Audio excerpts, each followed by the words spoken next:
This is the intermission portion of your show. You guys can go get a refill. This is for about 5 minutes. If you guys need to get a drink, go out there. I'm going to tell a story during this portion of the show. All right. Sorry, I was getting the bartender ready.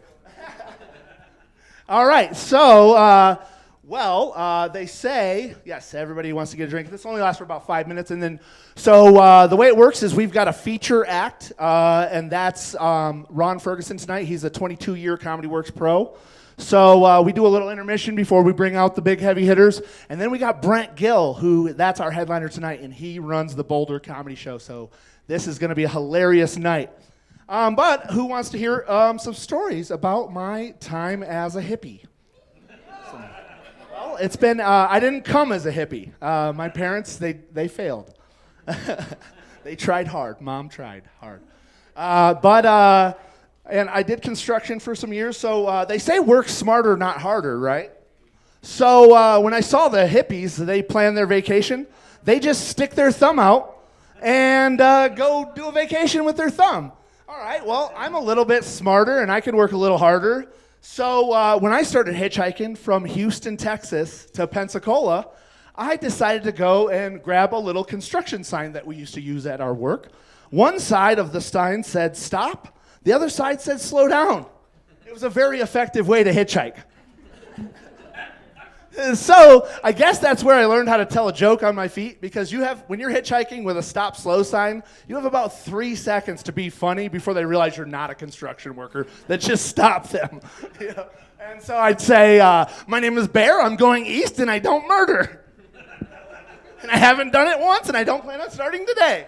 That was usually the one that broke the ice. And then they got me in the car. And we were relieved by that sign. I got that sign taken by the police. 3 counties later, though, he said it took 3 counties to chase us. Very effective way to travel. But it was catch and release that day, probably because he smelled us. So he didn't want to do the paperwork. He let us out. And we get out, and we had some fairy dust still going, because when we got out of the car, it wasn't like, this is how I know. If I'm in the wrong and I get out of a car, then I have to walk like 10 miles, because sometimes I'll do that. Fine, let me out. Right? And if I'm wrong, 10 miles all the way. But if I was right, there is some kind of fairy magic out there, and you get a ride right away. So as soon as the cop let us go, this guy picks us up, and he goes, "You're going to Pensacola? I'm going all the way to Pensacola." And we were in New Orleans at the time, around New Orleans. And so he was like, and then he goes, "Yeah, I'm a Viper." And I was like, "What weird New Orleans gang is this?" or something, you know? And luckily, though, he's like, "Yeah, the Vipers were the beatniks." He just got done playing music in New Orleans, and a jazz guy.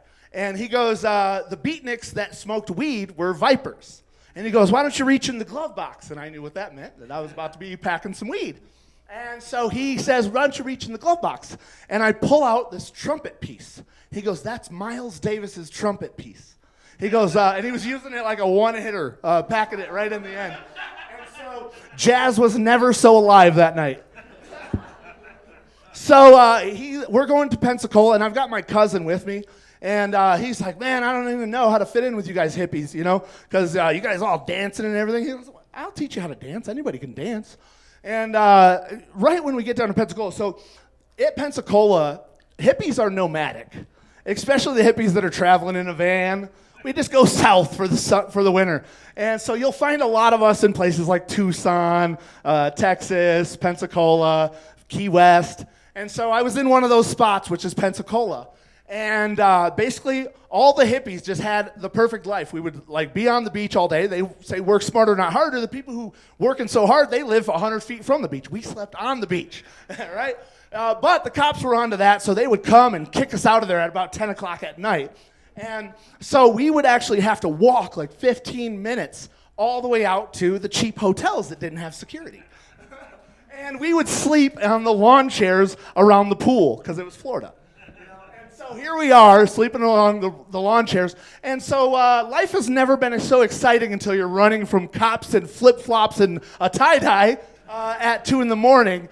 I guess tie-dye looks like camouflage. The only thing it hides you from is employment. So, but they say work smarter, not harder. So I was tired of going out to all those cheap hotels. So I was like, let's go back to the more expensive hotels where we would eat their continental breakfast, like some kind of like crab, like omelets and shit every morning. What room are you in? 212. 212. So we went back to the nice hotels where they do the breakfast. And so we had this, there's two things on the beach. There's this place called the Dock where they do Drinking with Lincoln. And then there is another place that is the putt-putt course. And you know how hole 18 is of the putt-putt course? There's always like a windmill or something like that. This one was a cave. And bears love caves. So I told all the hippies, you know, we weren't going to blow our secret. I said, we'll catch up to you at the lawn chairs. And then we just hide right there in hole 18 of the cave. And sometimes balls would come through in the morning. Like, oh, shoot, we got to get up and get out of here. So work smarter, not harder. But let's see how many people are actually here. So I'm going to walk out here and see how many people we got doing the intermission. And then we'll bring on our first comic. Okay, good. All right, so I'm going to tell one more story because people are still getting drinks. All right, well, like I said, let's see. All right, if you can shut the door, we'll get it going. Yeah, thank you. All right, well, I will tell you, I used to work in a job. I had a mortgage company that I worked at. And who knows what Burning Man is? Okay, Burning Man was the reason I don't do mortgage anymore. I was overdressed and underpaid. And these hippies at Burning Man was telling me it was not sustainable to live in San Diego. So my LSD was hitting me just right, and I listened to Super Hippie. And I quit my very good job at a well-paid mortgage company. It wasn't horrible. I do DoorDash now. But this is just if you see Super Hippie and you are enticed to quit your job that pays your rent, you might think about that till the acid wears off before you give your mortgage company to your partner. All right, but so I followed them all the way up to Oregon. And basically, it was a very interesting situation up there. I went to a hippie commune up there, and I guess all of them are sex cults. Yeah, didn't know that. And they were older hippies, so it wasn't the kind of sex cult I wanted to be in. But I did some farming there at the farm called Heart On. Yeah, I didn't put it together. Okay, let's bring out Ron Ferguson. Are you guys ready for some real comics? Okay, Ron Ferguson, come on out. Let's give it up. Let's give him a welcome. Thanks. Give it up for Golden's drug dealer. Give it up for him. I can't believe that guy is still out on parole. Cool.